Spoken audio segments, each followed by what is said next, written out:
something you just said in the conversation I had with a friend here in Atlanta, an associate just the other night, is so many times that the reason that we don't see it is because we're looking in one direction and we're not open to it coming in so many different ways. So the opportunity may show up. We just may not be aware or open enough to be able to see it right next to us. Yeah. Actually, I would posit that the opportunity is always open. The table is always set. The buffet is always there. The food is always steaming hot. Sometimes you pull into the wrong parking lot. and you miss the meal.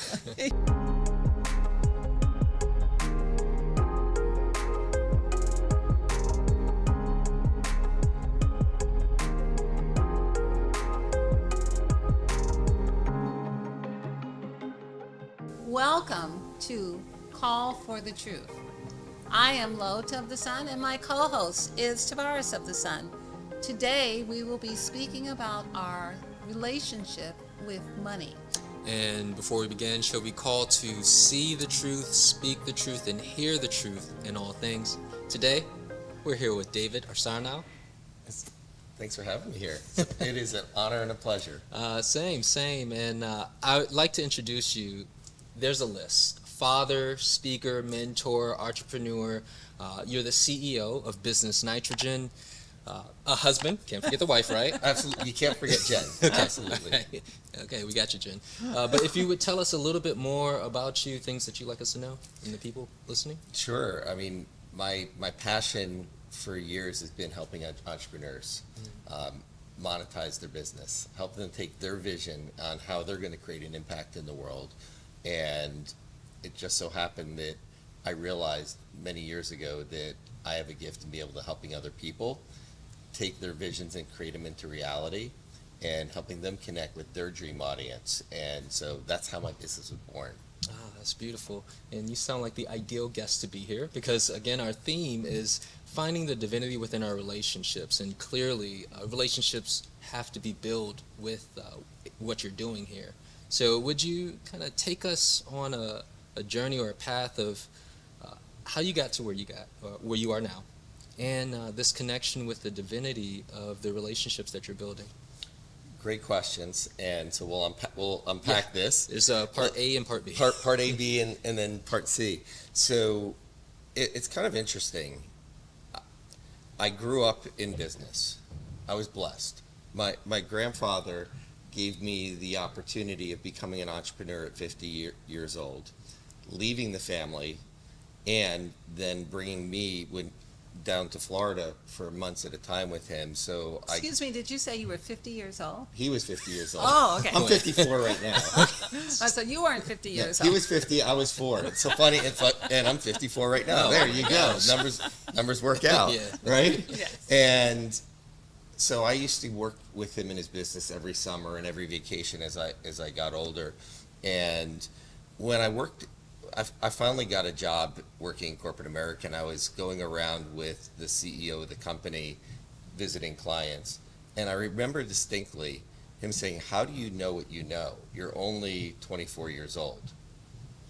And I said, I grew up in my grandfather's business. I was making sales calls with him when he was, when I was 4 or 5 years old. He'd take me around with him. Yeah. So he would ask me after someone was in his office, he would say, "So what do you think of that person? Do you trust that person?"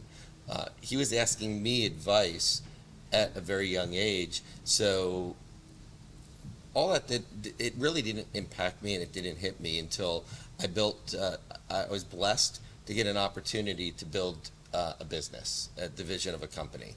And starting from scratch, I was able to grow it to over $46 million in less than 5 years. And yeah, that was pretty good. Yeah. You just noticed something. One of the biggest challenges I have, and I think many entrepreneurs have, is celebrating successes. Oh, It's like, gosh. it was okay, yeah, I did that. Now we got to go into the next thing, right? That's a whole nother podcast. It's a whole nother podcast and Yeah. another talk. And I went on and I earned the opportunity, and I say I hired myself because there was a company that was the first all-digital portrait studio in the United States was owned by a private equity company, and they were interviewing people to be the CEO to take it. And I knew some of the people I was interviewing against had brought a company public, and I certainly hadn't done that. And I planned, and I researched the industry, and I said, what could we do? And I mapped out the plan, and it was like The Apprentice, except they were all on one side of the table, I was on the other. And I was presenting and having a conversation with each of the members of the private equity group. And at the end of it, I said, so I could tell that they liked my plan. And I said, now's my opportunity. I said, so when do you guys want to get started? Ooh, I like that. And they looked at each other, and they looked back at Jose, who was the chairman, and they all just sort of nodded. And he said, when do you want to? So I hired myself. And we ended up growing that. There's a whole story. We had to raise capital. I said, here's the plan of action. We're going to raise capital. I'm going to stay where I'm at. And then I gave my company 90 days notice. I wasn't going to leave them out on the lurch. Once we hit the fundraising capital amount that I said we were going to, we did that. And so we built that over 5 years to an 8-figure business. We were ranked one of top 15 hot franchises, et cetera, et cetera. And that was as the economy started going down back then. One of the things that I learned from that, and people interviewed me, and I got an opportunity to do some speaking, they said, how are you growing when the economy's not? I didn't know the economy wasn't growing.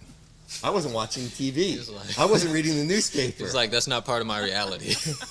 But the interesting thing is, once they brought it to my attention, all of a sudden things slowed a little bit, because what you focus That's in right. on is where you go. And You mean like, oh, something's not going well with the world? what do you mean? I had no idea. Oh, and it'll affect me? Oh, I guess it will. Yeah. And so you ask what happened. After 5 years, it was time to do something else. I talked a little bit about this journey in my TED Talk and the crash that happened, because I believe it's because of ego.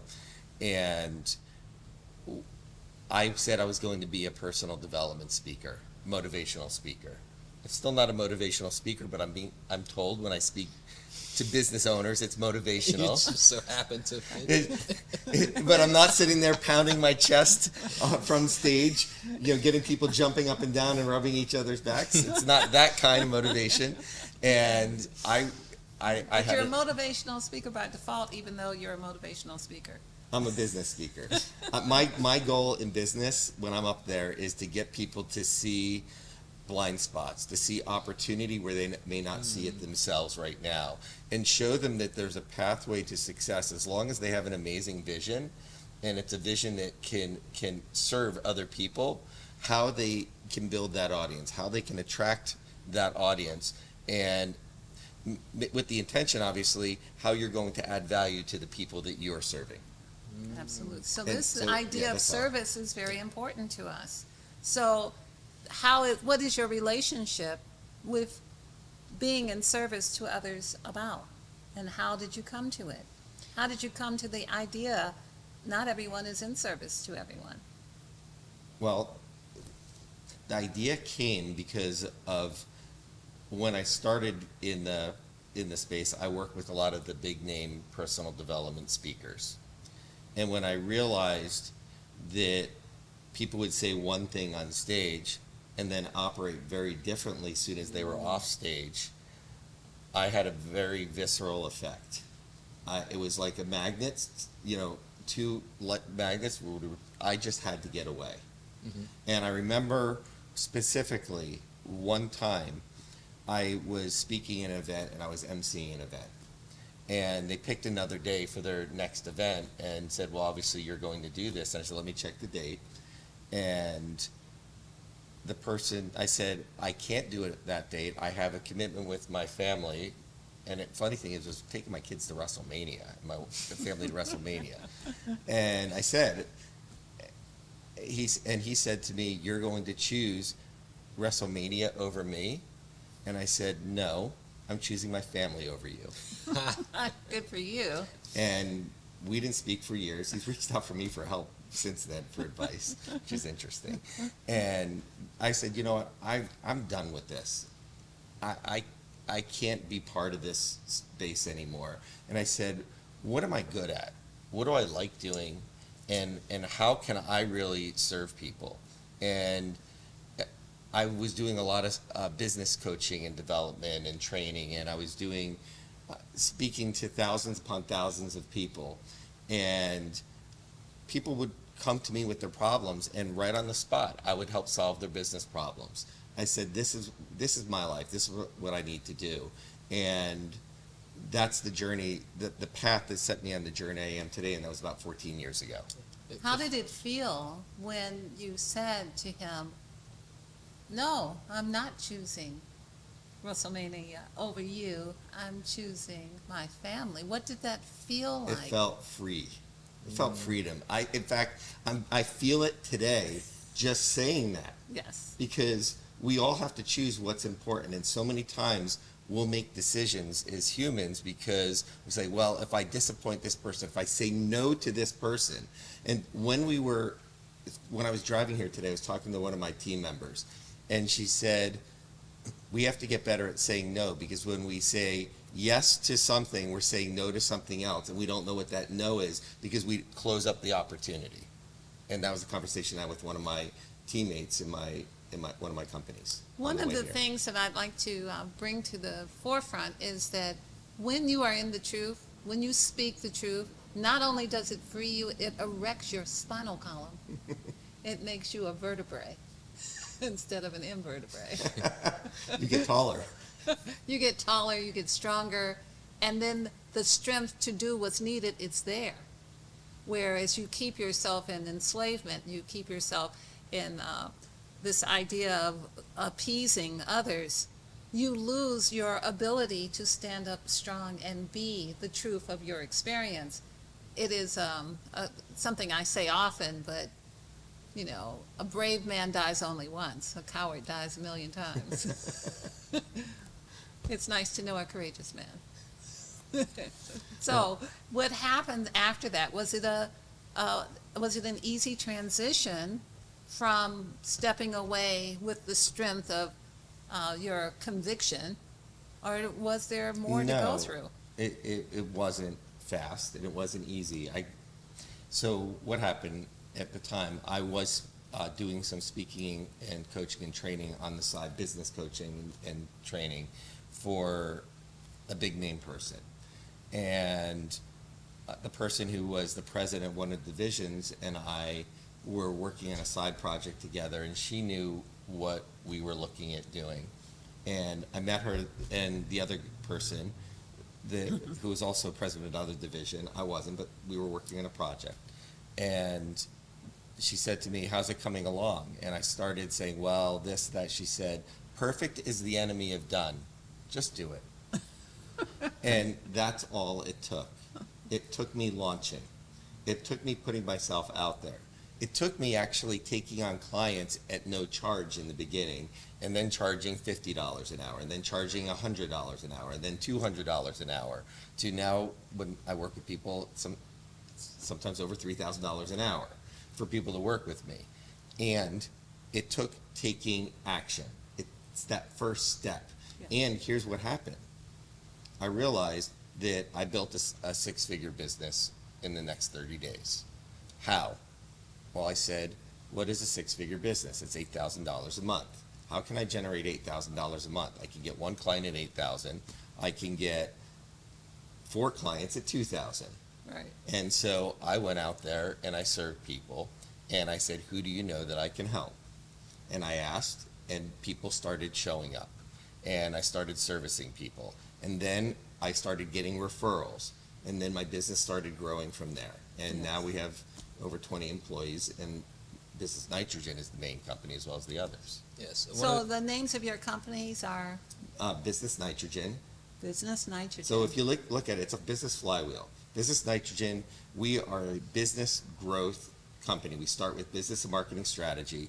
We do all the marketing funnels and automation. A lot of companies hire us as their outsourced CMO. We run the traffic. We'll do cold traffic generation. And then if they need help on the sales side, we do the scripting, the coaching and mentoring of the sales team. The other company is Nitrogen Hiring Network. we worked on something called a problem articulation framework a couple years ago. And my former CMO came to me and said, when we solve a problem, it's when you solve a problem for a person or a business, you create a new problem. With us, when we help people build, grow, and scale, the new problem is they need more staff in their company. But most people, don't know how to interview people, don't know how to hire people, they don't know how to attract people, they don't know how to onboard people.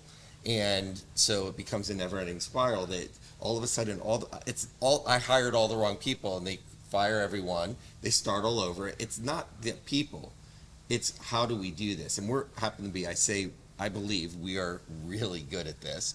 And she said, why don't we do this for other people? And using our frameworks, our processes, our culture frameworks, core value frameworks, and help people, and then help them attract A-player talent that are core value fit, and teach them how to make them successful. And I said, that sounds absolutely wonderful. I don't want to be an executive recruiting company. Do you? You want to run this? And she said, yes. So she's the president of the company. I am very involved as far as the guidance, the marketing, everything around it. So that's another company. And then we have Best Buyer AI, which is a cold outbound lead generation company. What we do differently than anyone else, and I believe that we are the best in the world, at cold outbound email that's ultra personalized, because you talked about it earlier. It's all about relationships, it's all about connections. The question is, how can you take someone who doesn't know you today, Right. they get a cold email, in less than a week later, they feel like they're your best friend. And the interesting thing is, I would have thought this was possible, except we're now using this software and technology for ourselves. I've met a couple people here in Atlanta, and they were laughing. And I said, what's so funny? I said, I didn't know you a week ago, and I feel like I have my twin, or I feel like I have my brother, and I feel like I have a best friend. And we're business, obviously it's business relationships, but that's what relationships are about. The Yes. question is, if you're authentic and you're true and you're willing to not come with a pretense. I don't know what's going to happen in these conversations. I don't know if we're going to do business together. I don't know. All I know is, if we like each other, there's going to be some way that I can serve them, they can serve me. We just don't know these things. If I may, tracking your experience, Yes. going back to the foundation, identifying your values. I find this is something very important that many people miss out on, and what's important to you and how that's important to another. And Yes. I see where you just built upon that throughout your experience, to where this company is, when you speak about it, I feel the congruency. I feel and see how, because you've built that foundation, it allows for flow within those cold interactions, engagements, Yeah. where the warmth is already there. It's not even cold. There's no cold. They're getting the warmth from the congruency and the truth and the authenticity that you're bringing. It's amazing. I've had more cold conversations because we're using our technology now, and my team is learning, so they bring me on because they don't know necessarily what to say, so they'll bring me on. I'm like, cool, I'll talk to someone. I met with a lady who's here in Atlanta that I knew right away she wasn't a fit. She just graduated from Georgia Tech with her MBA, started a company and I came in, she's like, I don't want to waste your time. I said, you're not wasting my time, I'm going to serve you. I said, have you ever heard of planting seeds? And she said, what do you mean? I said, when you add value to other people, you're planting seeds. Those are going to grow into a forest. It may not come back to me, but you're going to do this to other people in the future. And so that's what happened. That was a conversation I just had this Monday. That right there is a law and a principle that exists that is so important that we all recognize. Even if we don't benefit immediately, we benefit. And we do benefit immediately, because to help another, to give another your time and your attention and direct eye contact, or to listen to them, is a help to you. We are each other. Yes. This is an important aspect, and I think that this is a thread throughout the experience I have had with you and the experience your clients seem to have had with you. Do you find this element of humanity throughout your experience with money? Because many people think that you can't be elevated and be interested in money at the same time. People have a bias in that way. It's interesting you bring that up. I realize and I believe and I know that the more money you have, the more that you can help other people. The more that you have, the more that you can give back. It doesn't mean that, I mean, I don't believe that God doesn't say, I don't want you to have nice things. No, that has nothing to do with it. Money doesn't bring happiness. I can say that. Money, you can have nice cars, it's not going to make you any happier. You can have a nice house, not going to make, there's plenty of people with plenty of money that are miserable. They're not happy people. And the more that you have, the more that you can do, the more that you can serve other people, the more that you can put it to work in order to add value. And, you know, wealth is just a byproduct of the value you put out there, but wealth doesn't just encompass money. It encompasses a lot of things. Yeah, I It's a was just frequency. sitting here thinking, when you said about people being wealthy, like, we live in a abundant, luscious universe that has, how many blades of grass are there? How many leaves on the tree are there? The money is made from the leaves on the tree. We have all that we could possibly ever see for abundance, but are we seeing it? Or are we turning our face away from it and saying, it's not the way I want it to be, so it's not valuable? It's really about the value. What do you value? And it's also, are we willing to see it? Because something you just said in a conversation I had with a friend here in Atlanta, an associate just the other night, is so many times that the reason that we don't see it is because we're looking in one direction and we're not open to it coming in so many different ways. So the opportunity may show up. We just may not be aware or open enough to be able to see it right next to us. Yeah. Actually, I would posit that the opportunity is always open. The table is always set. The buffet is always there. The food is always steaming hot. Sometimes you pull into the wrong parking lot. and you miss the meal. Introductory energetic clearing. This shamanic clearing specifically targets addictions, negative thought forms, anger spheres, and more. Of the Sun cleans and clears the primary things affecting our energetic body and gives us tools to support our healing journey. This service is priced perfectly for your regular energetic maintenance. Recommended use is once a month. For more information and sign up, visit ofthesun.com. You know, that there must be action, some of the things you described, there must be action in the direction of wanting the buffet. So even though the universe has set everything up for us, we have all the things that make houses, make money, but we have to move into action that's in accord with the abundance and the wealth of the experience. And when we don't, we are in poverty. Because poverty is a state of mind, it's a spiritual expression. It doesn't matter how much you have, you may find yourself in poverty. I have many times experienced people of great wealth being in their homes and because we are property clears, I see the poverty. Yes, we have cleared $1 million homes with front doors that do not close properly, hoarding things that are broken. You know, so it's not just money. That's a poverty expression. Being thankful for what you have and caring for. Doesn't matter if you have 100 cars, if you care for every one of them and you make them available for other people to see them and appreciate them, they then receive what they need from you. And then they give back to you what you give them. If you ignore things and let them become old and moldy and rusty, now you're accumulating negative. You know, no matter how many great, expensive things you think you have, now they're working against you because it's like hoarding. It becomes a negative obsession. Interesting. I have a question then. Can I ask a question? Yes. So it's interesting. When I was young, we didn't have a lot of money, and anything I wanted, I had to work for myself. So I shoveled driveways because I grew up in the Northeast. Shoveled driveways, I raked leaves. I would knock on people's door and say, can I rake your leaves? And they're like, well, how much do you want? I said, just pay me what you want. And so I raised money. I washed dishes at my first job. Then I washed dishes and I bussed tables. And I was able, when I was 14 years old, to buy myself this 10-speed bike that I wanted. Ooh, how did that feel? I still have the bike.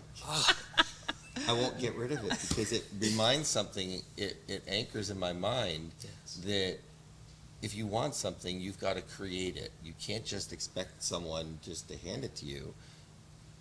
I worked for that, and my wife's like, why do you still want this bike? I said, eventually I'm going to frame it and put it up on the wall in my office where, we moved now, so it wasn't my office before. I expect that it's in pristine condition. It is. It's like brand new. And how many years old is it? I was 14 and I'm 54, so do that. And 40 years could old. you still ride it? If I put a chain back, I took the chain off of it. But it's really virtually usable. It's usable. Oh, totally. There's no rust on it. That's wealth. That right there, that experience, the richness, the fullness of the experience. There is so much to be said for satisfaction in doing something and being rewarded for it. And it is part of creation. You give something and something comes back. There's this reciprocal, the law the reciprocity that allows you to receive. And there's so much value in being willing to do so that you can receive the satisfaction that comes from it. Yes. So I can feel the satisfaction. I bet everyone who's listening can feel the satisfaction you have with that bike and with all the other things that you have earned. So that's the word is that, love and respect are earned, and so is satisfaction. Well, it's interesting when you said that. When I said earned, grateful for my family and the friends that I have. That's the most important thing to me. And it's the most important thing to everyone in the world that we're living in. There is nothing more important. We did not come into a world with, I don't know how many billions of people there are, 6 or 8? 7 billion people, so we could stand alone. Does that make any sense? No. Are we supposed to be the lone wolf in the sea? You want to be part of the pack. That's right. It's a pack that You need a supports, team. You need the pack to support each other. It's interesting. I used to teach classes, and I would always tell my students, do not be the long stick. Be a stick in a bundle. It's hard to break sticks in a bundle. So this is really That's good. true. Can you share with us where, if there was a moment in particular, unless we've already heard it, a pivotal moment that may have changed the direction of your life? Was there a moment when you went from one state of mind to another and then it changed everything? Multiple. Would you share one of them with us? Yes, I can. There's multiple. It's funny, I can see in your mind like all these pivots. Yeah, I'm sitting in here your saying, path. where, Like, where, Which one? where do I go?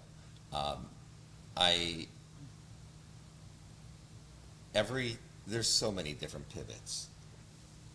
The interesting thing is I wanted to be an entrepreneur right from the time I graduated college. Heck, I was an entrepreneur in college.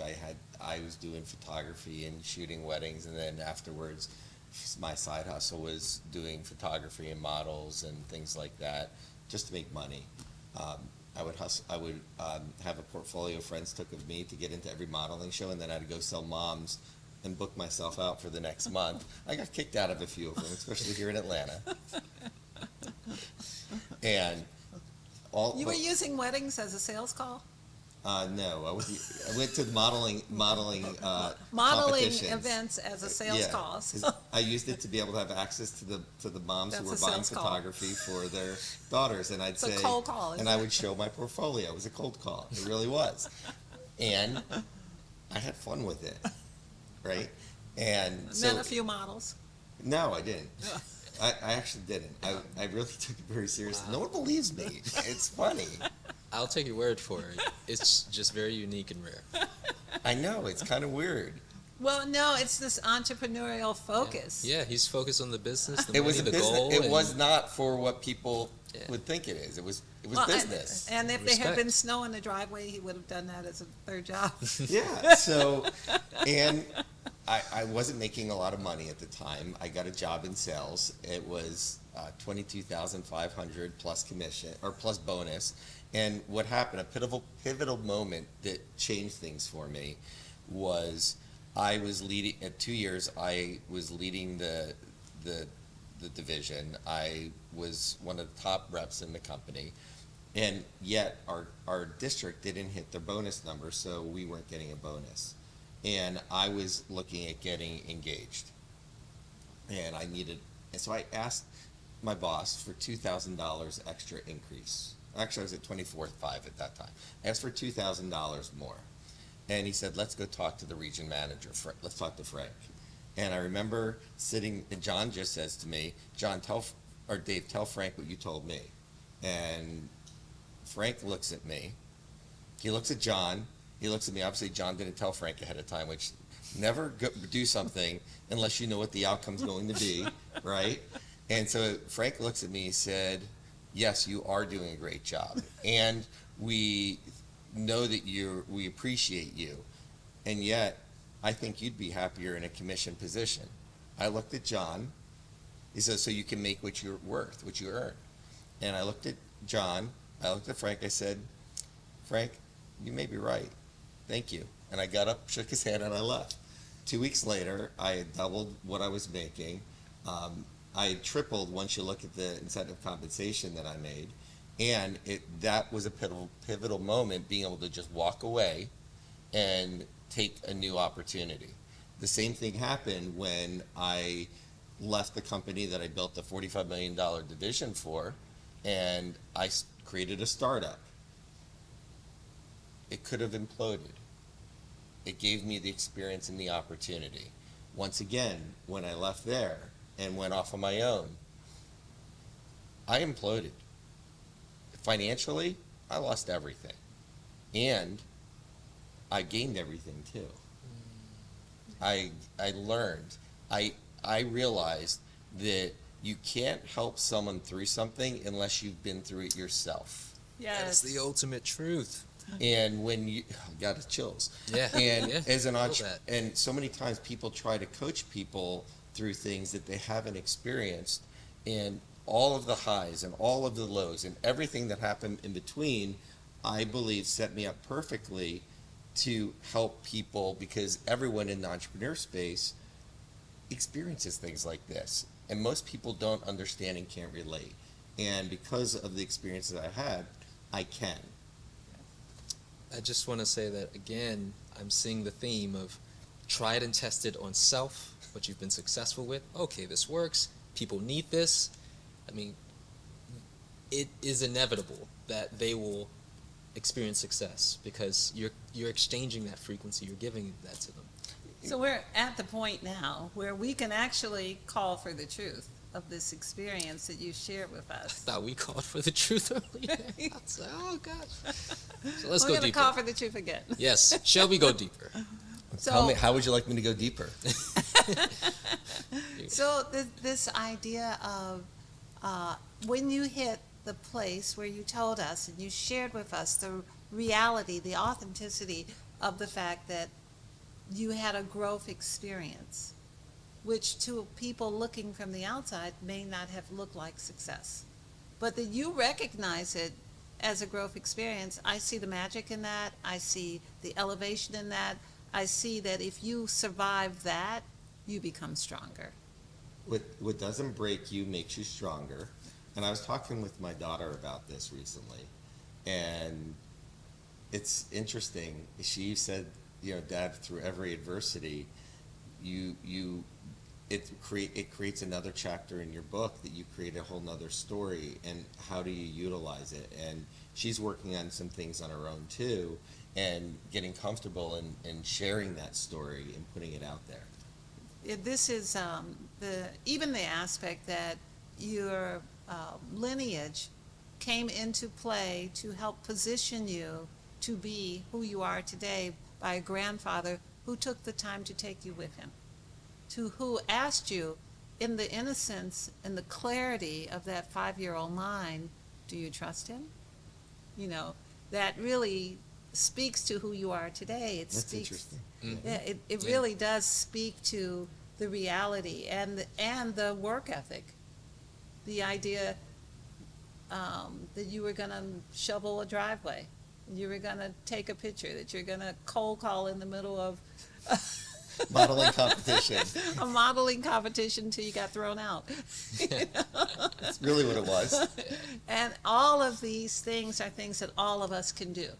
What I love about this is that there's nothing, although you probably have a cape, and it may be that you are a superhero, all of these are My things. team is superheroes. And you have a team of superheroes, but when you were 14 or 15 and you were going door to door, this is where you began to express the expression of who you are.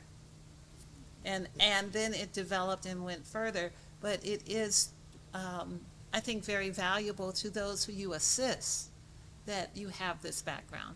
It's great for you and your family, but it's also great for anyone who you're working with.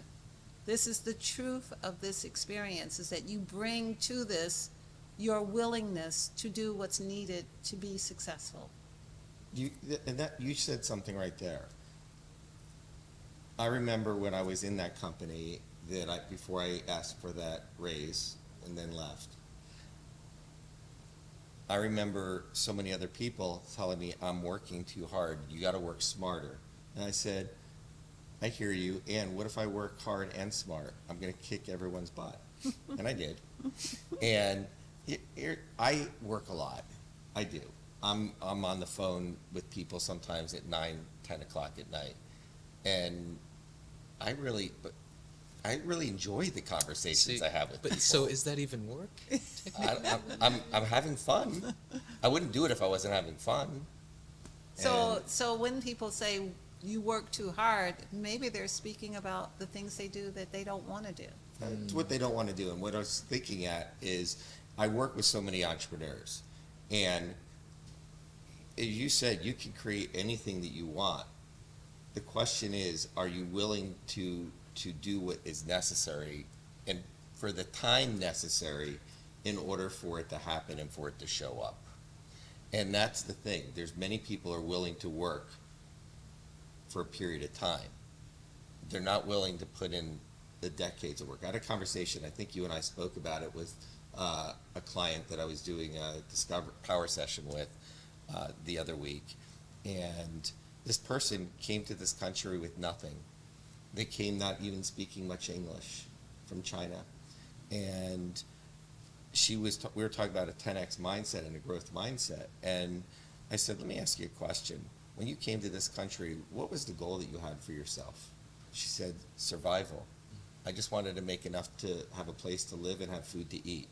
And I said, if you look back 14 years ago and told yourself that you would be where you are now with a multi-million-dollar business, what would you have said?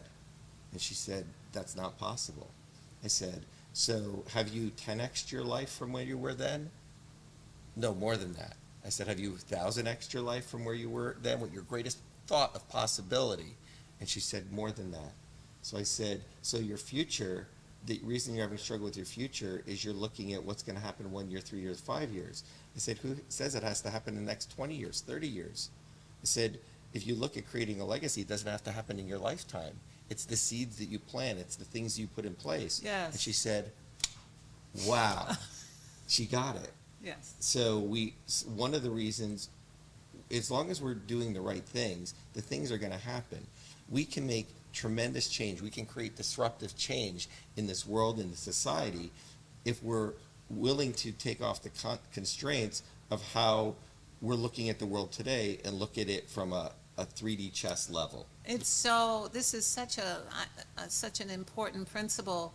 I notice that everyone believes in the secret. Everyone believes that they're manifesting. Everyone understands that if they get a picture, they can put it on a wall and hopefully manifest it. But the reality is that you get who you are, what you think on 24 hours a day, what you're broadcasting. And if you're broadcasting abundance, and if you're broadcasting success and joy and wealth, that is what you will get. There is no way to go against the law. If you are equally broadcasting the opposite, then you may go nowhere. Yeah. However, I love this idea that we are eternal beings. Everything goes in the bucket. Whatever you're thinking is manifesting for now or later. For you or yours. Creating. It's Yes. all creation. And the thing that I see that's a theme in your experience and in your story, which I'd like to share as a salute, really is everyone must fight for their own existence. Wanting a bike, if that inspired you to go and do something, good. Then the next thing inspired you, if you didn't look at all the models, if you didn't. I mean, I noticed them, but it was a job. So you noticed them enough to stay inspired to your goal, and you still got a wife. So you're you still ended up where you wanted to end up. So we want to ask you if you'd be willing to pull a card. You're familiar with the Call for Truth cards, Sure, I'll pull the card. and want to know if you'd like to pull one for today, so we can talk about what it says and see what happens here. So I have been shuffling them. And these are the Call for Truth cards, and we'd asked you if you'd like to pull one. All righty. And let's see, what does it say? Would you like to read it, or would you like me to read it? I'll read it. Okay. It says elevation. Greatest defense against darkness is to fill yourself up with light so that you don't become part of the darkness. And one of the most important things, this world needs more light. Yes, I know. This is wonderful. Thank you so much for joining us. My We're so pleasure. happy. We hope we'll invite you back again. We hope you'll be willing to come. And this has been a delight, and the room is full of light. It sure is. Awesome. So for those who are viewing, we'll make sure we have David's information in the drop-down bio description. And before we go, may we continue to see the truth, speak the truth, and hear the truth in all things. Thank you.